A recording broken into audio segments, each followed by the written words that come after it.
lectura.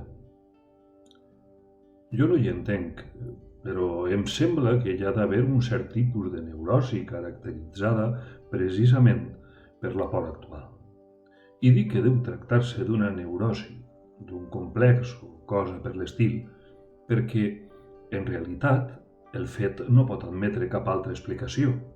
Almenys, jo no l'hi trobaria. Problema distint és el d'esbrinar si aquest temor a afonar-se en el remolí quotidià de les sorpreses i les tragèdies és o no és justificat des d'algun punt de mira. Potser ens trobem davant una malaltia típica del nostre temps, o, en tot cas, davant una malaltia pròpia de temps com el nostre, en els quals fan crisi les seguretats essencials d'una societat. Sigui com sigui, importa destacar que hi ha evident una tendència a l'evasió, a la fuga, que busca evitar la cara inamistosa de la realitat immediata.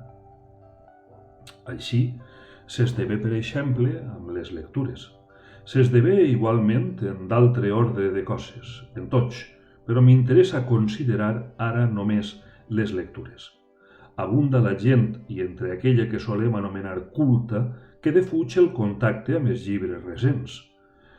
Qualsevol autor, qualsevol obra que no vinguin avalats per una pàtina, si més no de lustres, són rebutjats amb escarafalls virtuosos. I si alguna excepció fan en aquest costum, ja se sap que és a favor de l'inocu, de la filigrana, de l'històric, d'allò que en suma i en si ja és inactual. Qui no ha conegut infinits exemplars d'aqueixa mena de senyor infal·lible en tota tertúlia que, desdenyós, es refugia en els clàssics? En un altre pla, encara que amb el mateix abast, hi ha els qui no llegeixen el diari. Els torba el tràfic de l'actualitat, que exigeix reflexió solidària. Baden, en canvi, i estan en totes les seves glòries, amb un relat referent a Bamba o les sogres de Napoleó. I és curiós que, com s'esdevé sempre, si es deixen parlar, no els pengen. El lector anacrònic esgrimeix per justificar-se raons d'indiscutible envergadura. Es referiran, sens dubte, a les dimensions fabuloses dels patrimonis culturals de què som esclar hereus, el qual sol·licita la nostra atenció amb el peremptori ars longa vita brevis, entès d'una manera molt estranya.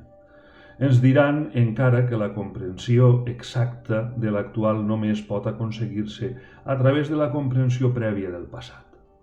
Afegiran per fi que un clàssic és naturalment un valor segur amb la garantia concorde dels segles, mentre que sobre els escrits d'última hora plana el risc perpetu de l'equivocació. Quants literats cèlebres per uns anys no s'han esvaït en l'oblit més irremeiable? Altrament, la història d'avui solament s'il·lumina des de la perspectiva de la ira. Sí, tot això és veritat, però no tota la veritat, i encara m'atreviria a precisar que és més veritat el contrari, perquè en el fons l'home que llegeix i que viu ara no és un ser abstracte deslligat del temps, del seu temps, susceptible de cedir impunement a vagues tentacions de convertir-se en una estàtua. Si la cultura, acceptada com un patrimoni, i si el clàssic, consagrat com a valor innegable, continua tenint sentit, és, en definitiva, per la seva permanència en l'ordre de les vigències actuals. Al cap i a la fi, tots distingim clarament el que és arqueologia i el que no ho és. Una obra literària de fa 5, 10, 20 o més segles pot conservar més o menys íntegres els seus al·licients, i això la redimeix de qualsevol tilla d'ancianitat. El clàssic no és clàssic per ser antic, sinó perquè segueix sent modern, actual. Quan el lector d'avui se li acosta en demanda de refugi, mal senyal. Mal senyal per al presumpte clàssic, perquè pot ser no ho és autènticament, o mal senyal per al lector, que només sabrà entretenir-se en la seva escorça, en el seu reducte anecdòtic o trivial. Llegir no és fugir. Encara que hi hagi molts que no cerquin en la lectura sinó el succedani honorable d'un estupefaent, llegir és tot el contrari d'embriagar-se o d'ensopir-se. Es llegeix per comprendre's un mateix, per comprendre els altres, per comprendre el nostre temps i fins i tot per comprendre el passat, el qual, en última instància, és també passat nostre, passat d'avui.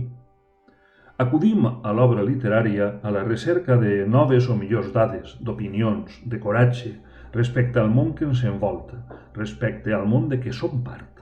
I el que no sigui això serà perdre el temps, és a dir, perdre el nostre temps. Però convindrà reprimir per un moment aquesta inclinació al consell o a l'anatema. Intentem també ací comprendre primer que res. I l'observació més superficial ens assabenta que no tots demanem les mateixes coses a la literatura. Fonamentalment es podrien distingir dos tipus bàsics de lectors, bàsics i extrems.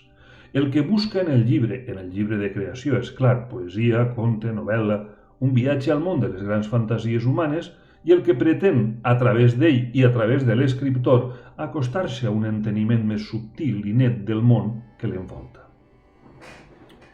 Existeix també el lector professional, el que llegeix per vocació o per obligació, crític o historiador de les lletres, que per bé que en el fons participa del caràcter d'un dels altres dos, es veu embarcat en una aventura distinta, moltes vegades encegadora, de la sensibilitat ingènua i de l'entusiasme espontani del lector corrent. M'apresso a dir que tant el qui desitja elevació o el tècnic com el qui ansia una millor visió de la realitat tenen alguna cosa prèvia en comú, alguna cosa que, sens dubte, constitueix el gran ressort del mecanisme normal de la lectura literària. En això es diferencien sobretot el lector que hem adjectivat de professional. I aquesta alguna cosa és l'índola lúdica, amenitzant i fins i tot gratuïta de l'acte de llegir, on llegeix efectivament per distreure's, per divertir-se. La lectura literària s'intercala en el corrent rutinari de les nostres obligacions de cada dia com una pausa confortadora, com un parèntesi per recuperar forces abans de reintegrar-nos al seu curs. Hi ha, doncs, un primer moviment de plaer, al qual corresponen, amb matisos peculiars, els atributs usuals del gaudi estètic.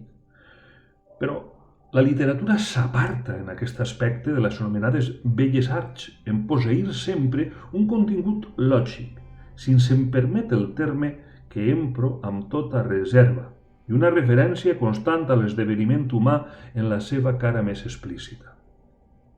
La literatura no pot dissoldre's en un pur desplegament formal, ni amb més reduccions a un valor tècnic exclusiu.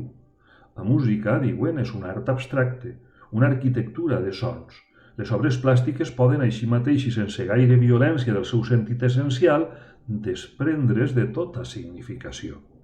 Però la poesia i la novel·la viuen de l'home, es lliguen a ell, l'han de cantar o narrar les seves il·lusions o els seus problemes.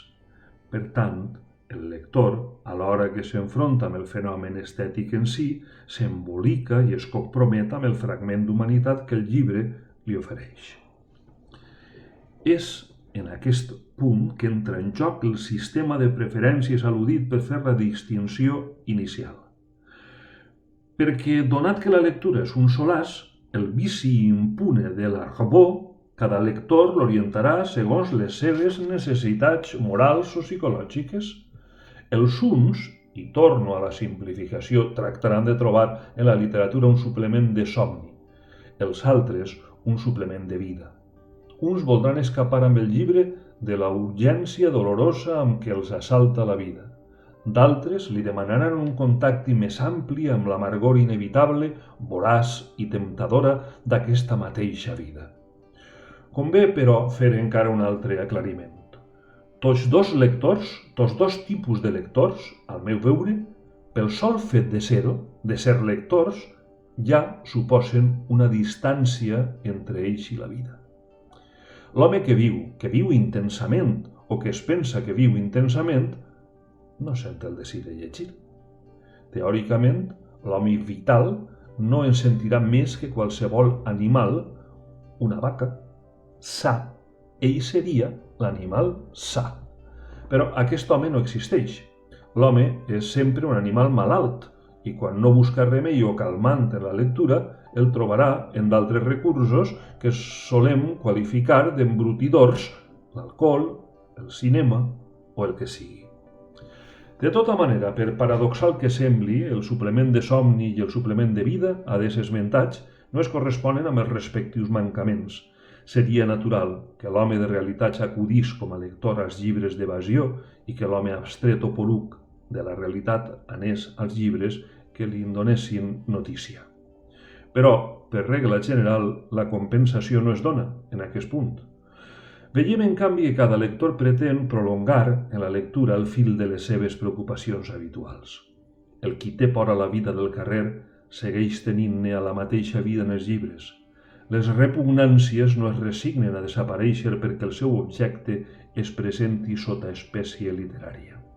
I al contrari, l'amor a les coses i als homes, en la seva tragèdia fatal, es manifesta igualment en el gust del lector.